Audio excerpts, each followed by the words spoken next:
महेंद्रसिंग धोनीच्या नेतृत्वाखालील चेन्नई सुपर किंग्सने 6 पैकी फक्त एक सामना जिंकलेला आहे आणि पॉईंट टेबलमध्ये 9व्या क्रमांकावर तो आहे आणि त्यांना आणखी 8 सामने खेळायचे पण प्लेऑफमध्ये पोहोचण्यासाठी त्यांना किमान 7 सामने जिंकवावे लागणार आहे। त्यामुळे आता चेन्नई सुपर किंग्स आयपीएलमधून जवळपास बाहेर पडण्याच्या मार्गावर आहे।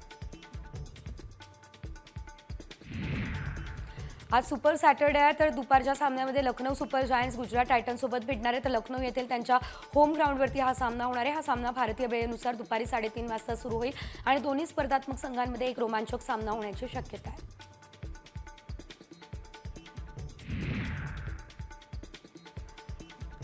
आज सुपर सॅटर्डेच्या दुसऱ्या सत्रामध्ये सनरायझर्स हैदराबाद आणि पंजाब किंग्ससोबत भिडणार आहे।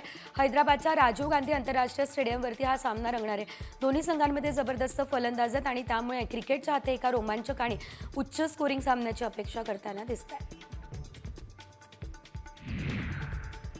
शुक्रवारी दिल्लीचे हवामान अचानक बदलले। शहरात धुळीचं वादळ सुरू झालं आणि त्यामुळे यावेळेस मुंबई इंडियन्सचे खेळाडू दिल्लीमधील अरुण जेटली स्टेडियममध्ये सराव करत होते। त्या दरम्यान सर्व खेळाडू पळत मैदानातून थेट ड्रेसिंग रूममध्ये गेले।